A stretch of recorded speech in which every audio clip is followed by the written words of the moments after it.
Hello everyone, আপোনালোক সকলোকে পুনৰবাৰ স্বাগতম জনাইছো আমাৰ YouTube চেনেল সাধাৰণ জ্ঞানলৈ আৰু আজি লৈ আহিছো অসম বুৰঞ্জীৰ 10টা প্ৰশ্ন উত্তৰ তেনেহলে পলম নকৰি আহকচোন আজি আমাৰ এই ভিডিওটো আৰম্ভ কৰো আৰু আজিৰ প্ৰথম কোৱেশ্চনটো হ'ব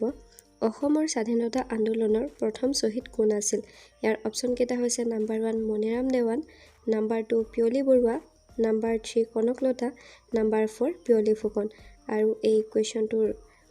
শুদ্ধ উত্তৰটো হ'ব নাম্বাৰ 4 পিয়লি ফুকন আৰু ইয়াৰ পিছৰ কোৱেশ্চনটো হৈছে অসমত কেতিয়া বঙালী ভাষাৰ প্ৰচলন হৈছিল ইয়াৰ অপচন কেইটা হৈছে নাম্বাৰ 1 1830 নাম্বাৰ 2 1870 নাম্বাৰ 3 1832 নাম্বাৰ 4 1835 আৰু এই কোৱেশ্চনটোৰ শুদ্ধ এনসাৰটো হ'ব নাম্বাৰ 1 1830 আৰু ইয়াৰ পিছৰ কোৱেশ্চনটো হৈছে অসমত কেতিয়া কৃষক বিদ্ৰোহ হৈছিল আৰু এই কোৱেশ্চনটোৰ অপচন কেইটা হৈছে নাম্বাৰ 1 1830 নাম্বাৰ 2 1861 নাম্বাৰ 3 1860 নাম্বাৰ 4 1865 আৰু এই কোৱেশ্চনটোৰ শুদ্ধ এনসাৰটো হৈছে নাম্বাৰ 2 1861 আৰু ইয়াৰ পিছৰ কোৱেশ্চনটো হৈছে পথৰুঘাটৰ ৰণ কেতিয়া হৈছিল আৰু এই কোৱেশ্চনটোৰ অপচন কেইটা হৈছে নাম্বাৰ 1 1861 নাম্বাৰ 2 1894 নাম্বাৰ 3 1896 নাম্বাৰ 4 1890 আৰু এই কোৱেশ্চনটোৰ শুদ্ধ এনসাৰটো হৈছে নাম্বাৰ 2 1894 আৰু ইয়াৰ পিছৰ কোৱেশ্চনটো হৈছে কুশল কোঁৱৰক কেতিয়া ফাঁচি দিয়া হৈছিল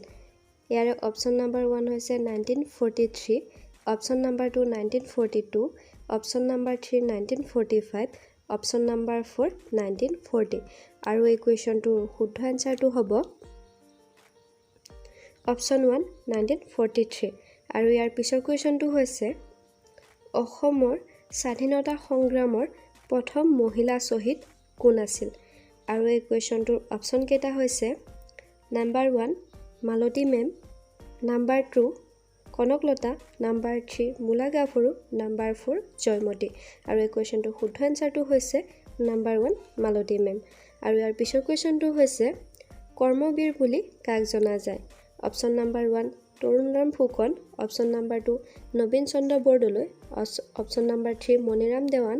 অপচন নাম্বাৰ 4 গোপীনাথ বৰদলৈ আৰু এই কোৱেশ্চনটোৰ শুদ্ধ এনসাৰটো হ'ব